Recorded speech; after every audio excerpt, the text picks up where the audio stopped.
Hello and welcome, everyone. This is one of our first shots at a midweek episode. It's been a while since we've done one of these, so I'm going to try to do some more of these in the near future to mix it up a bit, as well as welcome on some new guests who maybe haven't been on the channel before, at least on the live stream side of things. That's very limited in when we can do that, but some of these midweeks we can mix it up a bit. So I'm joined by Mitch Dol. We talked some time ago. You're a fellow business owner, and you're down in Australia. And I think it would be great to talk a bit about managing businesses. And I think decentralized management is what we're going to try to talk about here today, if we could stay on topic. But before we get into that, definitely want to give you a chance to introduce yourself to anyone who isn't familiar with you. I know you've kind of hung around some of the punch card guys before, but the floor is yours, Mitch. Yeah, thanks, Jack. It's a pleasure to be on your punch card show. I guess to explain my story, and my wife and I, we do a lot of our investing together, but you've just got me today, unfortunately. But we started out as non-investing people, basically. That's our main, where our story started. I'm a carpenter by trade. Cass worked in real estate, and sort of around, I'm 33 now, but around 23, 22, I got really passionate about investing. Something about, I think I must have listened to one of Buffett's early talks, and just kind of, I was like, yeah, this is the truth, man. This is where it's at. This is really, really rings true. His philosophy on seeing the world, his philosophy on business, on, allocating resources, not just money, but time as well, So I started reading quite religiously about investing. Now we then bought a house, we renovated the house, we got some equity that way. By the time we'd done our renovation, created some little bit of equity there, I was getting, really confident, maybe at the time a little bit overconfident, but still confident to see, have a bit of a crack at this myself. And I knew we had enough equity there that if I could compound at the rates that we all hope we can compound at, then we would have ended up with a pretty good result. So we made the decision to sell our family home, to move into a rental, and then start investing the money. We did that for a few years. It went okay, kind of like lowish, safe-ish returns, didn't really lose any money. And then we moved into a tiny house, which is like, I guess, cut our living costs right down. And then that's when a few other things happened on the investing front. So we were fortunate to do some reading about COVID before it happened, and we sold our whole portfolio. We were fully invested. We sold our whole portfolio, and then we actually bought put options on travel companies. So we did that, and we got a really good result from that as the COVID panic happened. So we kind of had some, Cass was still working at the time, but after that trade, she was able to kind of go full time on the investing with me in the tiny house, which was really, really great. The next thing making the best of a poor situation, I suppose. Exactly. Yeah. So a tiny house it's an adjustment if you lived in a normal house, but it also freed up a lot of our time and a lot of our brain energy to focus on just what we're passionate about. So that was good. And then in the tiny house, we met the guy that I guess will relate to the conversation we're going to have today, where we met a guy we thought was a really potentially good entrepreneur. He had a lot of the qualities that we thought an entrepreneur should have: ambition, drive, energy, honesty, all of those things. You want someone who's pretty much an open book. And that's when we started the business that we're going to talk about today, which is effectively a leak detection, waterproofing, bathroom renovation business. And then, so we started that, and then we kind of kept investing, and then we're also fortunate to do another sort of trade similar to COVID, where we were able to short the bond market, effectively the long-term bond market. And we did a podcast with Tom about that, which was really good. So we've had some kind of like lumpy successes. The investing, for the most part, has just kind of ticked along, nothing too impressive. No 20% a year on our actual stock investing, but it's these big trades that we've done, and also now starting the business, the big things that we've done that have actually sort of moved the needle for us, I suppose. Reminds me of Bill Ackman. The portfolio it ticks along, but then it's these big, more active trades that he does that seem to really move it. Yeah. or at least prevent a lot of losses. Mm, So do you mm. see yourself as a much more active investor then, or is that just kind of one-off type things when you go into those active trades? Well, when we did our first podcast with Tom about this, we were like, "Oh yeah, no, we'll probably never do it again." And then about a year later, we did it again. Like, but we did, with the bond short, we didn't sell our whole portfolio, but we did ended up allocating like 12% of the portfolio to, put options effectively, which expire to nothing if you don't, Right. get the share price move that you want.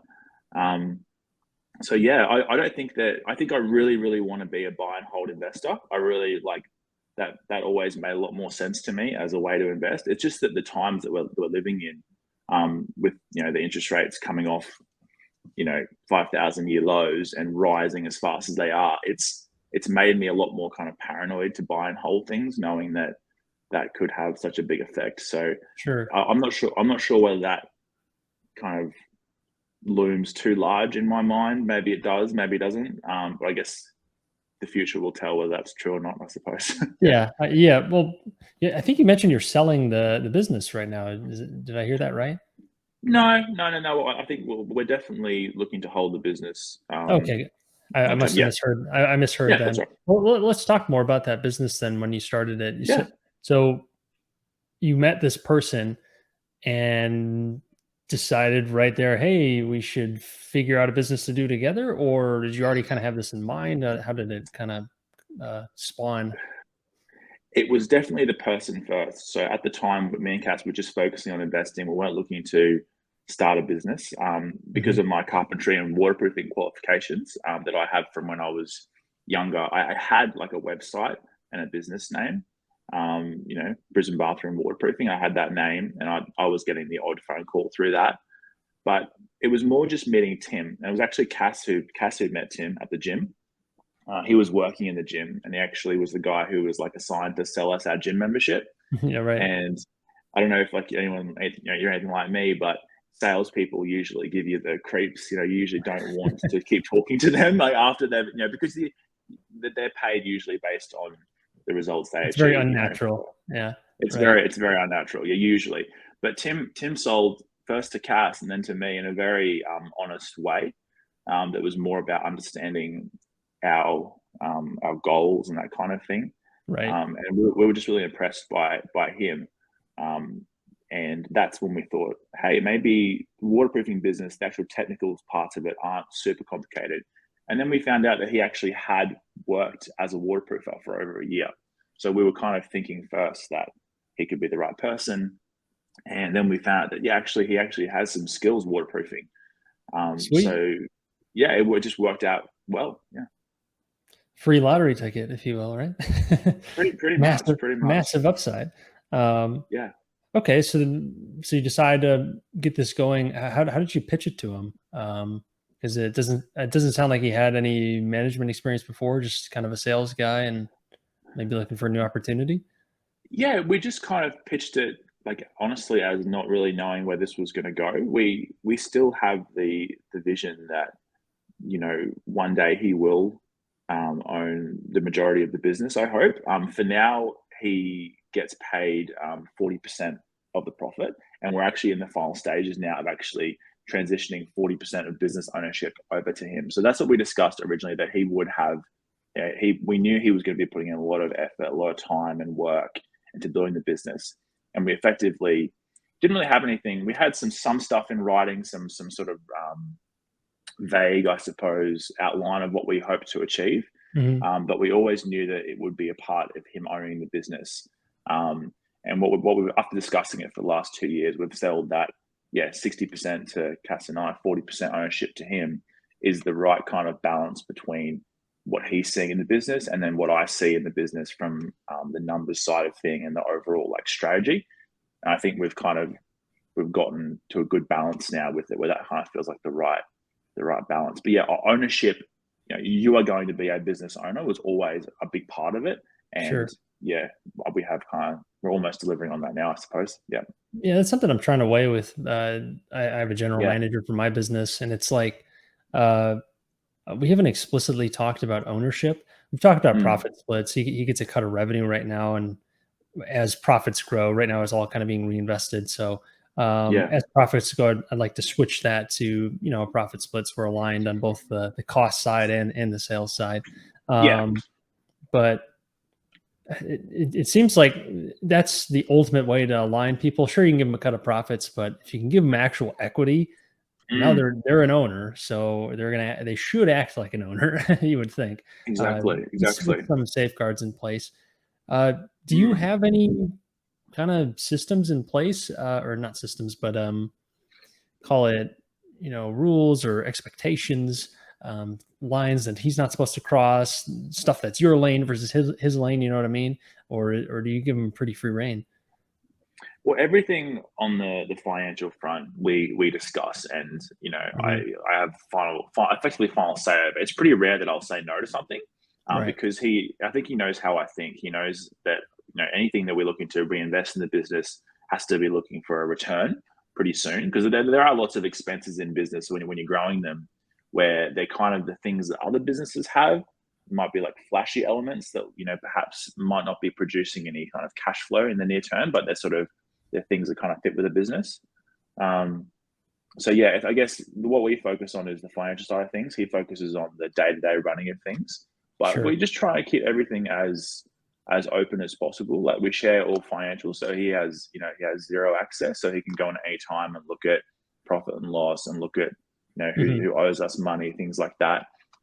Um, and yeah, just knowing he's going to become an owner, that you're right, Jack.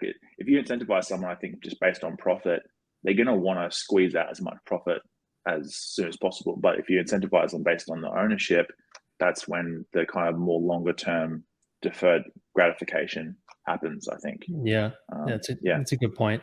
Um, yeah, because that's I think that's where the breakdown happens with a lot of businesses. It's the short term Mm, versus long term mindsets, and uh, at the real micro level with like an hourly employee, if you're yeah. paying someone by the hour, they're incentivized to spend as much time as possible on a task, which Yeah. is very short term focused. And that's what they're incentivized to do. So that you can't be surprised when that happens. Um, and then looking on the owner side of things, it's if you have equity in this thing and Yeah. you misbehave in the short term, that's going to hurt your long term equity value. Um, I'm wondering if there are other ways you could Mm. potentially incentivize for the long term without completely giving equity. Probably not a whole lot. That would be the same effect, if anything. Yeah. Just something that comes to mind a little bit that we're kind of playing with is how much certainty you can give an employee around their future path. That's something Hmm. that I think can help.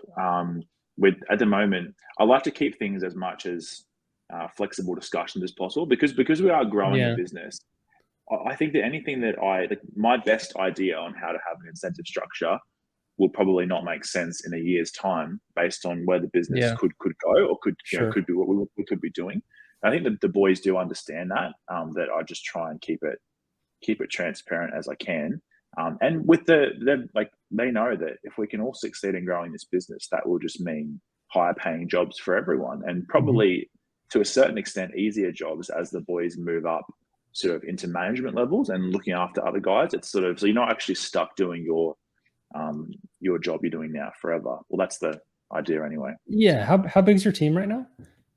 so just three on the tools. So Tim is management, and then there's two guys doing waterproofing and renovation work, and then we Gotcha. also have my brother working effectively kind of part time, and he does all the invoicing, does all the accounts, Okay. and More things administrative. like that. Yeah. Plus me and Cass, obviously, in addition to that. But I mean, Sure. that's a bit Yeah, more but flexible. Yeah. I assume you probably play do you play a role in kind of putting out fires or kind of besides like the financials and kind of we'll Yes. call it capital allocation? What usually the owner is also the master firefighter as well, I would think. How does that look? Well, that's true. I think that to a certain extent that's true. Although as Tim has developed as a manager, he's gotten more and more competent at putting those Right. fires out himself, and that's been a hard thing for me for myself to work on, to trust that the manager is going to fail a certain percentage of the time, just as if I was in his position and I was growing a business, you know. it's going to get ahead of me at times. It's going to get Yeah. past my ability, and well, everyone in the business is doing that kind of back and forth between pushing the limits of their ability, and that's usually as we grow a bit. And then what happens is the growth kind of seems to slow down and people's kind of abilities catch up. But yeah, Sure. as far as putting out fires, I do definitely, especially when things like difficult clients or debt collection that's getting a bit too far. But I think we're very lucky, me and Cass, for the most part, the business is a similar kind of work being done a similar way, and there's not Good. so many things out of the ordinary. Yeah, and you were kind of we were talking a bit before the show. You mentioned back to that kind of a delayed gratification point. Yeah. And I've been thinking about this a lot too. It's like the knee-jerk reaction, sounds like the knee-jerk reaction for at least guys like us, is to get in there and manage it yourself. Yeah. Fix the problem right away.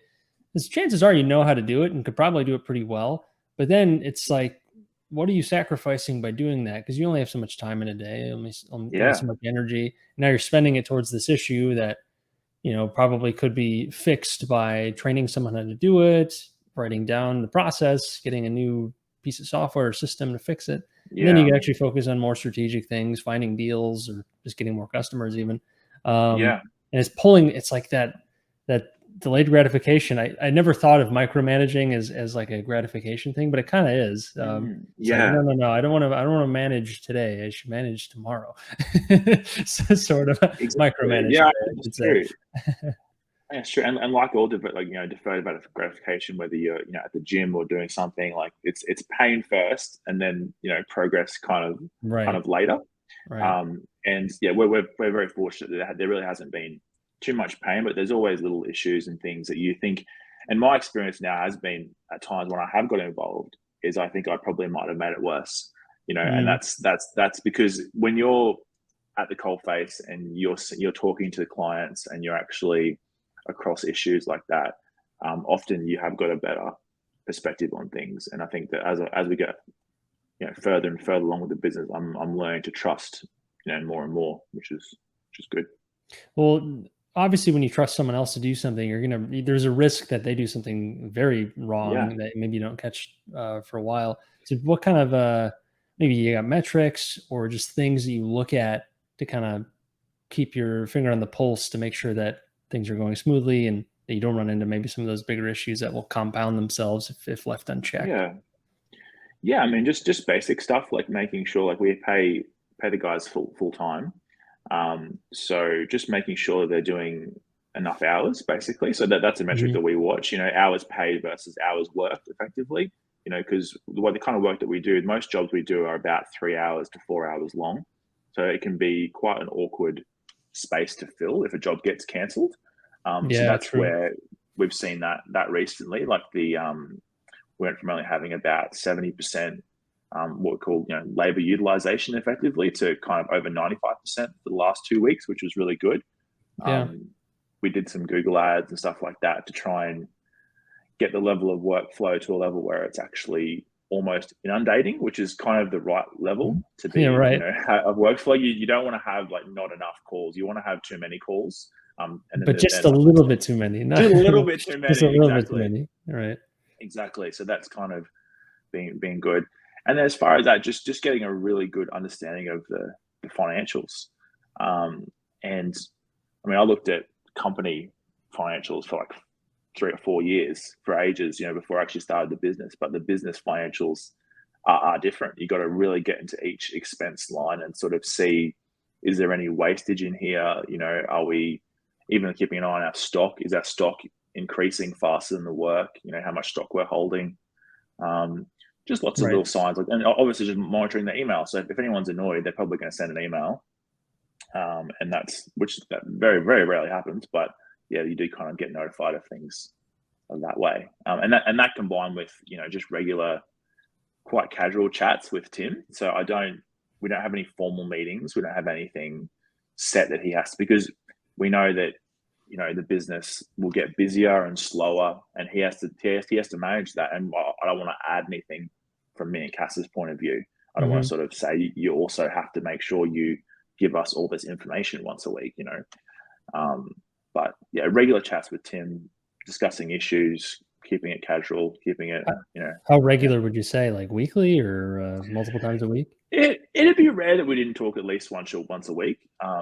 Most weeks we'll talk multiple times a week, Yeah. probably an hour or so. But yeah, yeah. So there has been weeks we have gone 2 weeks without anything, and it's been fine. So All right. yeah, Yeah. Um, I'm kind of working through that with my manager. It's like when we first started, we were doing like twice a day, yep, like yep, talking yep. through things. 'Cause, we're both learning Hmm. and getting through that. And now it's like we just kind of reset our schedule. It's like, okay, we'll plan on kind of 3 times a week for just general day to day stuff, problems that Yep, come up, just feedback and all that good stuff. And then we'll do like a very quick sort of check in. Doesn't have to be a call. It can be like an email on kind of longer yeah, term initiatives, see where we're at there. But eventually over time, I'd like to get that down to once a week or something like that when things are really going smooth. But not that things aren't going smoothly now, but there's plenty of hiccups to get yeah, through and want for to make sure, sure for we're sure. moving in the right direction. That's the thing about like, especially small business, but maybe just any level of business. It's like, you can wave your arms and like something will happen. You'll make progress, like just because there's so many opportunities. Now it's whether that progress is the best route, and that's what's difficult because Mm, you can mm. always add 10% to the business, but then have you now maxed out your capacity? Whereas if you went this other route, maybe you double the Yes, business and still have yes, capacity. You know what I mean? for The sure, opportunity for cost, sure, I guess. for Um, sure. Yeah, so I think that's the hardest thing to measure early on. Especially with a newer manager, I guess, or someone newer to the industry. Because I guess your man Tim is kind of a newbie, right? Because he's not. Yeah, I mean, he's probably been doing it for a while now, but you know what I mean. He's not like he's coming from another company doing that, right? no, exactly, and that's where when he first started out, he was just we were managing him, and then Yeah. he went to managing himself, and then we've Okay. since hired his two brothers. So his two brothers have come All on. They're right. the two other I employees. So see. then he's managing one of them, and then another one of them. So that's sort of, and I think management does have its similarities, but I think it also has its differences across what kind of task you're doing. Like if you're managing someone who's doing something that needs a lot of your input, then you want to have a lot of check-ins. But what we do is pretty similar most jobs. So most guys can be pretty autonomous. So yeah, um, I think that we're fortunate that we have constantly tried to just push as much responsibility, and he's been willing to take on as much responsibility as he can. Hmm. And that's where the sort of management practice has come. Yeah, Right. Okay. I mean, that makes sense. Maybe it's part. Maybe it's more of a question of business model, I guess. If it's a simple enough mm, business model, then it's the old Buffett quote, like you could you want to have a business that an idiot could run because eventually an idiot will run it. It's kind of like that, I think. yeah. Uh, Well, some of it, some of it is that, I just should say. yeah, definitely. I think that there's a lot of very nuanced, very specific skill that comes with every Yeah. role in a business. Every role in a business, a lot of little tiny things that make that extra 3%, difference. I Right. think that's where he's been amazing. Is he's constantly trying to improve himself. So he's that kind of person where he's constantly trying to Good. just look for those little things. But yeah, I think that but people are different. Some people maybe they've done a management degree, and maybe they're not quite. But well, I guess what I'm saying is passion makes up for a lot. That's for sure. Yeah, Sure. Yeah. Well, he's on, whether it be a mixture of incentives, just natural drive, whatever it is. Clearly, yeah, once yeah, he's improving, is he started in a, call it, lowly position, now has grown and has taken yeah. on more autonomy. So that's really good that that's worked well. Um, Mm, I'm trying to think, like, ever since I went to the Berkshire meeting, I've been thinking a lot more about this specific issue with like decentralized management, because you could argue they're the mm, masters of it, just yeah, given the breadth of their portfolio and the amount of yeah, companies that they own under them. Yet they still continue to perform. That's yeah, super hard for any business to do. Whether it be a yeah, fund, a holding company, just a non-holding company, especially yeah, when you get to that size. Uh, yeah, that seems to be the big problem with as businesses grow, is you lose that kind of entrepreneurial spirit, the autonomy of managers, and it becomes very bogged down in bureaucracy, but somehow they've avoided that to a large extent. And I wonder if is it good governance? Is it just the people that they pick? I would like to think it's probably a mixture of the both. I'm wondering if you have any thoughts on the Berkshire model, or if you even give it much thought,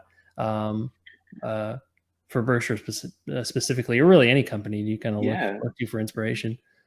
Well, I mean, when I heard Buffett say that thing about management to the point of abdication, I was like, "Oh, that sounds amazing!" Like, that is what you want to do. But then I remember, I'm not sure what year it was. I love listening to those old Berkshire annual meetings, Hmm. and I think it might have been the mid-90s. He was talking about someone, and he said, "Oh well, look, if they needed to hear from me, they would hear from me." So the manager was saying, like, oh, Buffett never bothers us. He just lets us run a business. And Buffett's like, well, if they needed me, they would hear from me. And I think that there are a lot of people in Berkshire probably who know that maybe soon that the call is coming, because Buffett has such clear expectations of what he expects and what he's going for. He's going for the long-term focus, sustainable profitability, but he's happy to forego, years of profitability if he thinks it's gonna grow the business. So I think because he's so clear about that, that probably makes it a lot easier for his managers, and then they're Yeah. not kind of always second guessing, oh, what will he want, what's going on, like. And I think that a lot of other management teams, it's just that they're really short-term focused and Yeah. I was always going to say that focusing on each making quarter. numbers each quarter. I Yeah. like, our business is so small, Jack. It's so tiny, and Yeah. I'm already seeing how detrimental it is to try and make certain quarters fit, because sometimes you've just got to pay a certain bill at a certain time, and you have to pay in the last quarter, and that's just going to distort things. Right. And I think a lot of those management teams that don't do so well, they're obsessed with that short term metric hitting, I think. Yeah. Well, that's the beauty of 100% ownership, or just private ownership, especially, Yeah. where you don't have to answer to anyone, other than yourself or whoever's funding you, Yeah. Exactly. True. which is really nice. And you can see why Berkshire has taken, and other companies have taken, they take 100% stakes in certain businesses where, um, if everything aligns, that they're going to just take the whole thing, because now you don't have to answer it to anyone. You have the control. You still have the nice asset, and might even make operations more efficient, just by nature of not having to report, and you lose that incentive, or at Yeah. least report in the same way that you might have to, if you're a public company. Um, Definitely. so I always kind of hesitate, because sometimes I get kind of, I don't know if they're facetious comments about, like, oh, when are you gonna go public with, like, the holding company? And it's like, I don't know if, even if I got to that level, like, if I had, like, a big company like that, would I really want to? Because it's a whole different Yeah. game now. You're answering to the public, because now the public owns your company, so you have to. You're now subject to so many more regulations. You have all these, potentially very skittish investors invested in you now, and it's like, Yeah. that's gonna mess with you, even if you're pretty stoic. Like, it's hard not to at least think about that. Um, Yeah. and Yeah. then I don't know if I'd ever want to be in that position, even if my company was doing amazing and was, worth however many figures. I mean, yeah, it'd be nice, but I guess how much money is enough money in that case? That would be Oh yeah. that'd be another question. But yeah, It's a really good question. The pros versus the cons, of having public partners. I think Buffett kind of had I guess what's made it easiest for him is his success, because he has that true, long track record of success, and that's kind of, and then having full control over his board over all the years. I mean, I think for a long time his wife was on the board, and like yeah, two other people who were his best friends, and that, I know people have criticized that, but you can't criticize the results of that. Is that he has had, I think Buffett, he seeks out his own disagreement. He doesn't need to have disagreement on him. He seeks it out from Charlie or from somebody else, true, yeah, and then he just makes his call. But yeah, it's a really that question of, if we are all, able to have the success that we hope we do, is going public, or bringing on other investors, is that a good decision or not? hmm It might be a good one financially, but maybe not long term. So Financially short term, it's more delayed financially short term, gratification. It's it's more true. delayed True. gratification. You are selling a portion of the company, so like, yeah, you're raising cash, but True. that's Yeah. inherently a short term decision. So I guess True. if you're fully geared on the long term, you should never go public, right? Unless you really need the cash, and debt is so expensive. Exactly. And Yeah, one thing I don't know about like business valuation where you are, Jack, but around us, 3 to 4 times earnings seems to be about the valuation for most small businesses. So, we're the first quarter this year, obviously from a very small base, from only only 2 employees to now having the four. The revenue's grown 100% or so, with the margins still pretty comfortable in line. So like very good. the idea of selling that for 4 times earnings, doesn't feel right. It probably wouldn't feel right for a long time. If you offer me 25 times earnings, then it's Yeah, probably sure. you Go start buy thinking another about one. it. But yeah, yeah, Right, right. yeah. Yeah, that is a good point. It's like, um, a lot of people, so many people ask that. Like here in the US, it's pretty similar. You see a lot. We'll just call it Hmm. 1 to 4 times for a lot of them. Depends on the business. A lot are Yep, kind of in that 2 to 4 range as well. Um, yep. and some go beyond that, depending on the business type and how big it is usually. Uh, Mm. but a lot of people ask the question like, who would sell their business for 2 times free cash flow or whatever? Like something must be wrong. It's like, well, no. Like first off, there's a ton of No, them, yeah. and it's too small for like a big venture fund to get excited. They usually need some active involvement, so like Hmm. that's a turn Hmm. off. Um, Yep. there's plenty of factors, and plus a lot of these guys are just retiring. They don't they're happy to get anything out of it because they're already done. They've made their For money. sure. Um, For sure. Exactly right. so Yeah. yeah, I think the two most common reasons I see, at least, and I wonder if it's the same for you, but for businesses for sale, it's either retirement or someone has another business and they'd rather focus on that. Those are the two common. I don't think I've ever really seen any other reason, at least stated Yeah. reason. Everyone has their reasons, I guess. Maybe they don't share them, but uh, it's pretty rare that you'll see a bad business for sale because it's probably gone under at that point. If it's a small business, Definitely. yeah, Definitely, and as long as there's not like overly, large amounts of client concentration or contracts, and because sure, that's where like a whole business can, obviously go away pretty quick. But if you're getting yeah, your clients in a kind of a sustainable way, and I think there's so much inefficiency in small business that's for sure. Because I know when yep, I was doing it very inefficiently. Like I yeah, know yep, how, I'd get the phone call.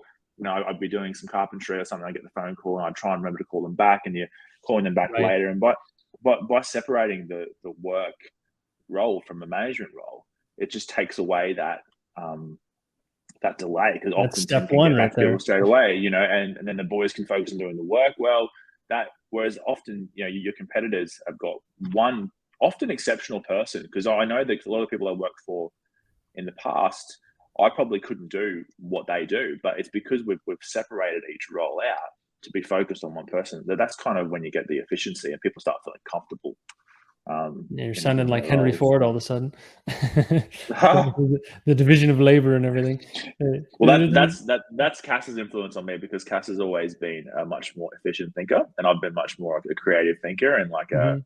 kind of that contrarian. So yeah, I've seen many times in our life that doing things the efficient, almost Zen like way is Yeah, has a lot stoic. of benefit to it. Definitely, yeah. I I have a feeling you're probably much more of an optimist when it comes to picking people. Like I bet you probably look more towards the positive side. Like, yeah, they'll improve True. this, or they'll get better. And Hmm. I lean towards that way as well.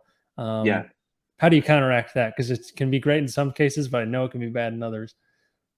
Well, yeah, I mean, there's a line when that kind of becomes ridiculous. So it's like you want to give Yeah. people the benefit of the doubt. It is that trust but verify thing, and that works both ways. From the Hmm. employees, are they hopefully they trust you, but hopefully you verify their trust by treating them in a way that deserves that trust, I guess. So yeah, I think I am a trusting person.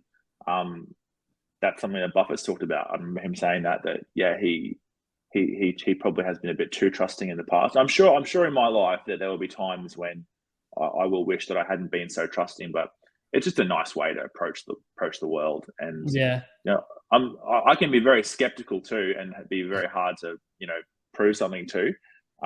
But yeah, when someone has shown that they really have given something their all, in our case, I've seen all the employees have done more than enough to kind of earn my trust that they care about the business and they want to see it grow and stuff. So Right. it's easy. It's easy now. It was harder in the past because it's like, well, what's going to happen here? Like, do we know? But yeah, that's what Buffett talks about with those long relationships. When you've been in a friendship with someone, because we've known Tim now for probably almost 3 years. So the longer that goes, the easier it is. That's for sure. Sure. Yeah. And plus you're building the muscle or whatever it is, of being able to identify a talented person or someone with the right attitudes, or Yep. Yeah. you're almost identifying the invisible ceiling, they have, and that just comes with experience. And I'm sure Buffett's, Yeah. and any experienced investor, that's going to be a very trained muscle, Yeah. which is why he doesn't seem to get burned very much by Mm. fraudsters or just blatant mismanagement on things. You just don't hear about that, probably because that Mm. he's got Mm. that skill. Yeah. Which is, it's very hard to learn or teach, because there's a lot of the emotions of dealing with people is just, it's very difficult. It Whether really that it be, really whether that yeah. be picking a manager or employee, or Mm. if you decide you have to change something, it's very, when there's people involved, it changes the equation in a big way. It definitely does. Yeah. And that's the thing where the longer you go with a certain group of people, even if you might think sometimes that bringing a person in could improve it, it's improving what's already there, whether it's a business or it's democracy, is probably usually the good way to go than a full on restart from scratch kind of approach. Yeah. Mm, Yeah. But in any event, it's tough when you're like, not only you're admitting that, this is wrong, or that you misidentified something, but you also have a person on the yeah, other end too, that you wanted to believe was that you equipped for success, or whatever, or if in the yeah, case of bad acting, like that you thought was trustworthy but wasn't. Um, it's tough. mm. It's tough, and that's probably the most valuable skill to learn with running a business. So it's probably going to be different for every person. What do you think your most valuable kind of takeaways so far have been? That, whether it be in the business sense or the personal sense, if you fast forward a few years, or even just right now, you're thinking, "Wow, I've really grown here," or "My perspective's really changed here," and I think that's going to be very valuable going forward. Yeah, I would say just the importance of believing in. It sounds very cheesy, but the importance of believing that what you're doing is going to succeed. It's going to work, and it might not work this time or next time, but over the long term, if you approach with anything that you're doing, you actually do believe that what you're doing is going to work, while still being totally open to pivoting and changing your approach, of course, because when you start doing something, often you've overthought it too much, and you're not actually Yeah, in the actual issue yet. So when you get in the issue, that's when you can sort of see what adjustments. But just having the confidence to, because with the share market investing, I found in my experience that you usually have to wait about 2 years, a year or two, for a value investment to work out, because most people can't wait that long. So if you have the patience to wait 2 years, but for me, with the business, I think that waiting delayed gratification cycle is about 3 months, 3 to 4 months. If you yeah, implement something, it seems to be about three even months since yeah, even faster depending on what it is. Yeah, yeah, yeah, exactly. So you get that. So believing that if you can continue to do things well, what you're doing will succeed. And then also just looking back at what you've done and say, like, we've done all this, we've been doing it this way. This is obviously the right approach to be doing it. But I do like to do things in I think quite a slow way. Even though the business has grown at 100% over the last year in terms of revenue, I prefer to do things in a quite a measured way. Just test a little bit, sort of see how the feedback is.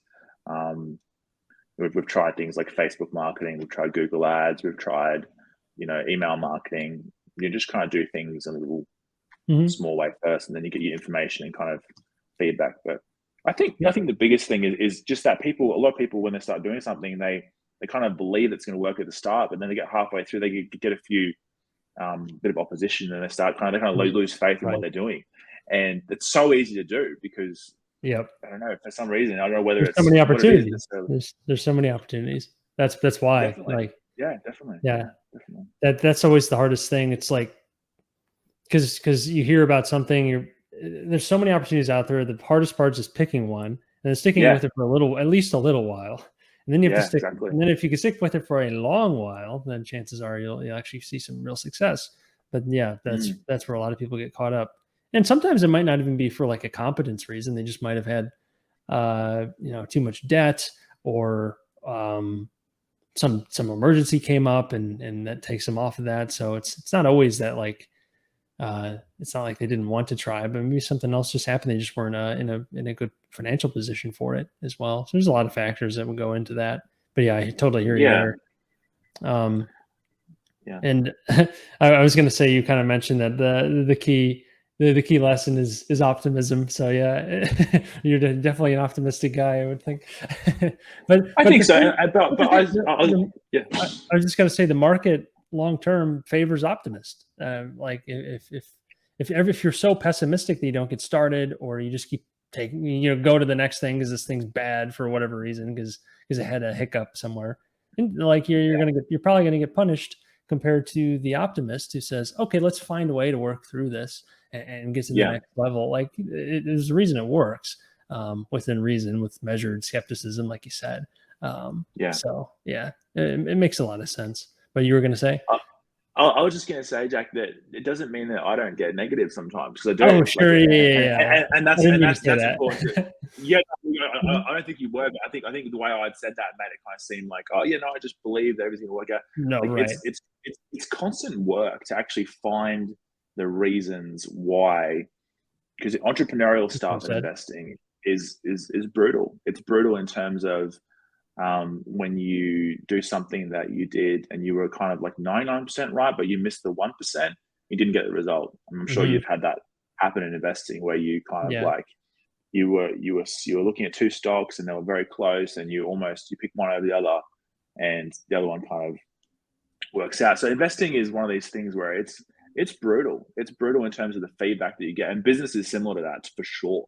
Like you'll just get these out of nowhere issues that you never would have thought of having to deal with. And it's really easy to sort of, if you get a few of those in a row, which the way randomness is you could be doing nothing wrong, but all of a sudden 1 week you'll have 5 issues of things you got to deal with. It can turn you negative. And it's at those moments where remembering that you're essentially playing a sport that involves wins, losses, comebacks, and that's kind of, you're in it, it's all part of it. And that's okay. When you gamify it, it goes for a lot of things. When you can turn it into a game, it makes it a lot, at least it seems like it makes it a lot more sustainable, or measurable, or whatever, or when you can turn it into a measurable kind of game. I think I'm a big Alex Hormozy fan, and he talks about the whole game analogy, but the difference is he says you don't win. Like the actual game is just to keep playing, just like you don't win. You don't win at marriage. You don't win at business. You just keep playing. There's no end until you die. I'm like, it's a pretty good point. The actual reward is to play. So you got to just be into that, which not everyone is, especially in the business sense, where the competition is hard. It's brutal, but when you can make progress and just keep playing, it's fun if you're wired in that certain way. And there's probably players who probably, like, over there, let's say it's soccer or football or whatever it is, like, who played, who got the same results, but one player probably over his whole career enjoyed himself, had a great time, and the other player probably was miserable the whole time. So I think often it's, you can get similar results to somebody else who's just like forcing their way through everything by just trying to be patient and do things slowly. But there's also times when you've got to really hustle as well. So it's just that balance, I guess. But ultimately, you just got to stay in the game. Stay in the game, exactly. Don't try to destroy the game. Just stay in the game, and then do that for enough years, you'll be in good shape. Like, just ask Buffett; he's 92 or whatever, and his best friend business partner is 99, and that's been a big part of their success. They've just kept playing the game, Yeah. competently, of course, uh, Yes. but even they haven't won. The game still goes on. They still invest with like a 30-year horizon or a forever horizon, uh, even though they're not going to be here another 30 years, one would think. But Mm, but that's how the game's played. If you want to succeed, you gotta have that long term perspective, at least with the way they've run things. Um, definitely. Mm. cool. And any other final thoughts on this whole decentralized management thing? We kind of went off into business more generally there and Yeah. philosophies, but um, anything that you've kind of run into, and maybe any issues or things that you really learned from when it comes to uh, managing a manager, I suppose, or incentivizing a manager. Yeah. I mean, I think that the thing that we did where from at the very start, we didn't have the profit share in, as part of the arrangement. Hmm. So about 6 months, I think, after he'd been working and he'd kind of proved himself that he was, going to be in this for the long haul, that's when we said, you know, now's the time. And we had a bit of a discussion about it, and we felt that he was deserving of that 40%. And that's when I guess, when he was at that point, he really started to benefit from the results that he was generating directly every month. And because I would have discussions with him about, how much are we going to defer profit this month? Are we going to buy these tools or these different things that we want to do? But yeah, as far as decentralized, I mean, I think because we've started it from scratch with one person, that's why the decentralization perhaps is working well for us. I Maybe think, so. yeah, I think that's a big that combined with the profit share, combined with the fact that we've essentially, like, my brother does the accounts, I'm watching the numbers, discussing that side of things. His two brothers work, doing the work, and he does the work as well. We have this kind of like, It's a family I think business. it's effectively, and I hope that when we bring more people on board, that they will become like, part of the family. There's that responsibility there. So I think we've got decentralization. We've got a lot of other things that help to make the fact that everyone is kind of independent and to Yeah. make it work. I think that without those things, I wonder if it'd be as successful as it has turned out to be. But of course, we have had many hiccups and things like that. But yeah, at the moment, it's going well. So the Yeah. That trusting thing is a part of it. Yeah, Yeah, that manager, they drive the culture ultimately, or whoever's yeah, doing the day-to-day management. They're going to be the number one driver of that. So that's good to hear yeah, that the culture is strong. Maybe the family ties are what are really driving that for now. But even so, if, like you were saying, if another employee comes in, they're going to see that, and yeah. if they don't like it, they'll dip out. But if they do like it, then great. They'll plug Yeah. in to the system. Um, And Tim's been much more of a sort of like, let's create a culture than I have, because I'm thinking good. like Buffett. I just want the numbers to be right. You know what I mean? I just want the numbers to That's be, number one. Yeah. performing well, because then we know we can keep growing. But I think culture is, really important. It comes from, like, our kind of little slogan underneath our brand name is done once, done right. And that doesn't mean that we never have any issues, because we do a lot of, you know, we do sort of like 10, 15 different jobs a week. You're always going to have some issues, but Right. the principle is, we are not the guys who just come in as a cowboy and just smash it out in 2 hours. We're the guys who, you look at the quotes, we'll be somewhere in the middle, but you'll be delighted with the kind of service you've received. And that's the Right. kind of more cultural part of it. I think we're probably still learning how to integrate, I think. I'm sure you take the extra effort. Or the team, at least the team takes the extra effort of Yeah, calling the customer, asking for feedback, making sure they're satisfied. There's a lot of people don't do that, and of course, there's the uh, the more obvious ones like showing up on time and actually doing decent yeah, work. That'll be number one. But then number two is those for extra sure. touches, and that Definitely, that comes from culture for sure. I did want to definitely. ask you this. Maybe we could wrap up on this topic. Uh, are you looking to ever add more businesses to your portfolio, more private businesses that you would be the 100% owner of, or are you kind of looking to do just this one, um, calling it a day there, and then focusing more on public equities, or what are you kind of thinking long term with this whole thing? it's really wherever the opportunity is. Yeah. I did not think that we were going to start a business. I thought we were going to live in a tiny house and we were just going to compound money, me and Cass picking stocks, and Sure. then it came along that this felt right. It ticked a lot of boxes. At the moment, we don't have any debt, but in the future, I would not rule that out to it quite, especially the kind of world we're going into, where interest rates are going up, and a lot of people are sort of struggling with that. There's already commercial property around us that we think is starting to become impacted by Okay. that. So whether it's, I mean, I've got a carpentry background. Cass has got a bit of a real estate background and accounting. So anything from real estate, business, stocks. I mean, I love stocks because they're so liquid. That's the thing I love Yeah. about it. I love that you can. It can be your worst enemy, of course, as we all probably Yeah. know. Right. But you can be out of your portfolio in 10 minutes probably, and that's a pretty valuable thing. I love investing in companies, and yeah, I would hope that that's where sort of things gravitate mostly because it is so liquid and flexible. But yeah, the business has been really really enjoyable overall to see it grow. And yeah, I would definitely hope to expand it. But there's a lot of areas we can expand our business into. So now Yeah. that we're in I'm sure you have the same thing with your business. Because once you're in someone's home and they trust you because you've done a good job, Right. then that's a valuable asset that you're building in terms of reputation with anybody really. Yeah, So I mean that's a big part of the purchase when I bought this business. I didn't build it, yeah, building it now, but I bought it, and it's a massive part of the asset value is the email list, the contact list, and the yeah, thousands of customers that have been served before. Um, for sure. that's very valuable. Just because you can offer more, so you can offer the same service again. In my case with cleaning, it's recurring or more recurring than some other businesses, Yeah, maybe like yours, waterproofing.